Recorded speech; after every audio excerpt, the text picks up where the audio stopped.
है महाभारत एक उदाहरण सृष्टि के सिद्धांत का, पुण्य के सूर्य उदय का और पाप के सूर्यास्त का। आओ हम सब मिल के बूझें इतिहास इस इतिहास का। शर्त के अनुसार पांडवों को 12 वर्ष का वनवास काटना था और 1 वर्ष का अज्ञातवास काटना था।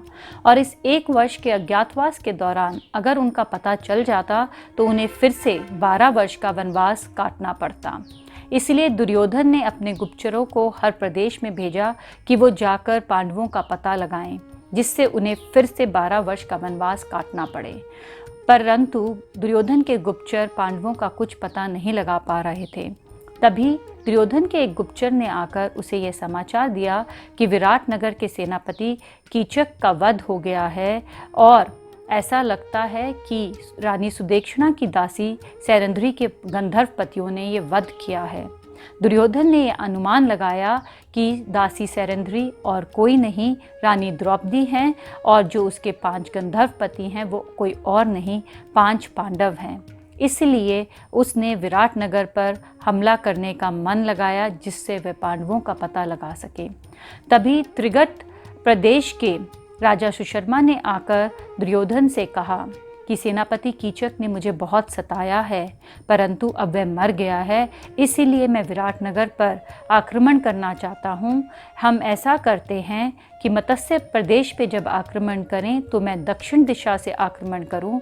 राजा विराट अपनी सेना के साथ मेरे से युद्ध करने में उलझे रहेंगे, तभी आप उत्तर दिशा से मत्स्य प्रदेश पर आक्रमण कर देना। दुर्योधन राजा सुशर्मा की बात से सहमत हो गए और फिर राजा सुशर्मा ने दक्षिण दिशा से विराट नगर पर हमला कर दिया। हमले की खबर जब राजा विराट के पास पहुंची तो वे बहुत दुखी हुए और उन्हें कीचक की बहुत याद आई। तब कंक जो कि युधिष्ठिर थे, उन्होंने राजा विराट को समझाया कि आप चिंता मत करें, मैं युद्ध कला जानता हूँ, आप मुझे रथ और हथियार दिला दीजिए, मैं आपके साथ युद्ध में चलूँगा। उसने यह भी बताया कि वल्लभ, तंत्रिपाल और ग्रंथिक भी युद्ध करना जानते हैं, तो उन्हें भी हमें अपने साथ युद्ध में साथ ले लेना चाहिए। राजा विराट ने कंक, तंत्रिपाल, वल्लभ और ग्रंथिक को रथ और हथियार दिला दिए और उन्हें अपने साथ लेकर युद्ध में चल दिए। युद्ध में राजा विराट का सामना राजा सुशर्मा के साथ हुआ। राजा सुशर्मा और राजा विराट में बहुत भीषण युद्ध हुआ। राजा सुशर्मा ने राजा विराट के रथ को ध्वस्त कर दिया और उन्हें बंदी बनाकर अपने साथ ले चला। जब वल्लभ जो कि भीम थे उन्होंने ये देखा तो उन्होंने राजा सुशर्मा पर हमला कर राजा विराट को मुक्त कराया और राजा सुशर्मा को बंदी बना लिया। यह देखकर राजा विराट की सेना का मनोबल बढ़ गया और उन्होंने राजा सुशर्मा की सेना पर हमला बोल दिया। इसके बाद जब नगर में ये खबर पहुंची कि राजा विराट युद्ध जीत गए हैं तो नगरवासी बहुत खुश हुए और राजा विराट के स्वागत की तैयारियां शुरू कर दी। इधर नगर में राजा विराट के स्वागत की तैयारियां चल रही थी और उधर उत्तर दिशा से दुर्योधन ने अपनी सेना के साथ विराट नगर पर हमला कर दिया।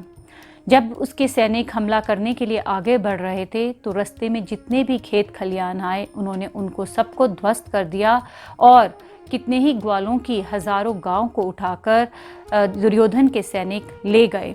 सभी ग्वालों ने राजकुमार उत्तर के पास आकर ये कहा कि दुर्योधन के सैनिक हमारी गांव को उठाकर ले गए हैं, कृपया करके आप दुर्योधन से हमारी गांव के छुड़ा कर ले आएं।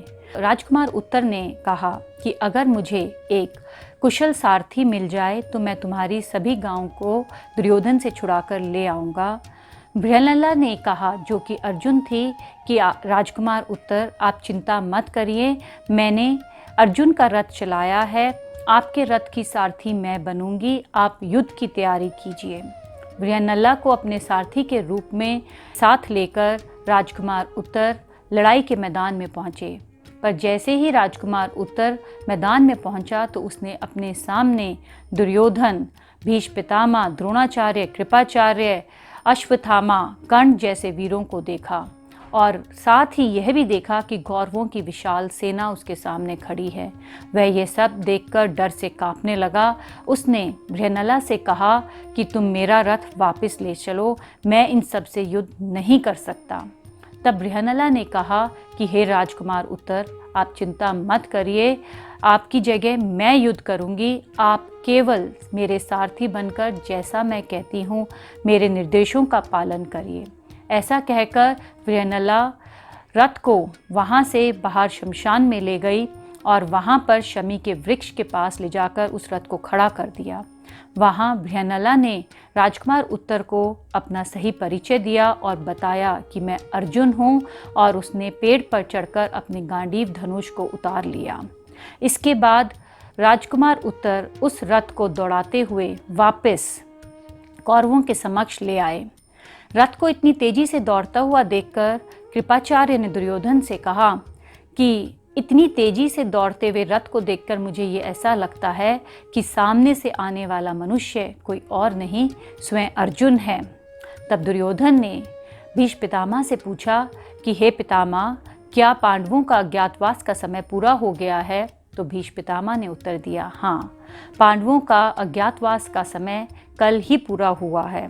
यह सुनकर दुर्योधन को बहुत दुख हुआ।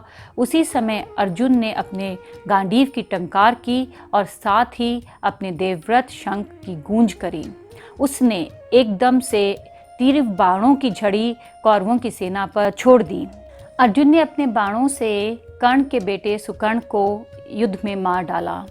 फिर उसने अपने बाणों से कर्ण को घायल कर दिया और कर्ण को मैदान छोड़कर भागना पड़ा। फिर अर्जुन ने अपने बाणों से भीष्म पितामह, द्रोणाचार्य और कृपाचार्य को भी मूर्छित कर दिया। उसके बाद उसने अपनी सम्मोहन विद्या से पूरी कौरव सेना को मूर्छित कर दिया। इसके बाद राजकुमार उत्तर भीष्म पितामह, दुर्योधन, कृपाचार्य सबके मुकुट उतार के ले आया और अपनी गांव को छुड़ाकर वापस राजकुमार उत्तर और अर्जुन वापस विराटनगर की तरफ चल दिए। वहाँ पर जब दुर्योधन, भीष्म पितामह, कृपाचार्य, द्रोणाचार्य की मूर्छा टूटी, तब उनके अंदर इतनी शक्ति नहीं रह गई थी कि वो फिर से युद्ध करें। इसलिए वे अपनी सेना को लेकर वापस हस्तिनापुर लौट गए। और जब राजा विराट को ये पता चला कि राजकुमार उत्तर ने दुर्योधन के साथ युद्ध कर जीत हासिल करी है, तो वे खुशी से फूले नहीं समाये। उन्होंने राजकुमार उत्तर के स्वागत के लिए भव्य समारोह का आयोजन किया। वहाँ पर राजकुमार उत्तर ने राजा विराट को बताया कि युद्ध मैंने नहीं लड़ा, युद्ध अर्जुन ने लड़ा है। साथ ही उसने वहाँ पर युधिष्ठिर और बाकी पांडवों और द्रौपदी का भी परिचय दिया। उनका परिचय सुनकर राजा विराट को बहुत दुख हुआ और वे हाथ जोड़कर युधिष्ठिर के चरणों में गिर पड़े और उनसे क्षमा मांगने लगे। युधिष्ठिर ने राजा विराट से कहा कि हे महाराज, हमने अपने अज्ञातवास के 12 महीने आपके राज्य में बहुत सुख से बिताए हैं, इसलिए आप चिंता और दुख मत कीजिए। और राजा विराट को अपने गले से लगा लिया।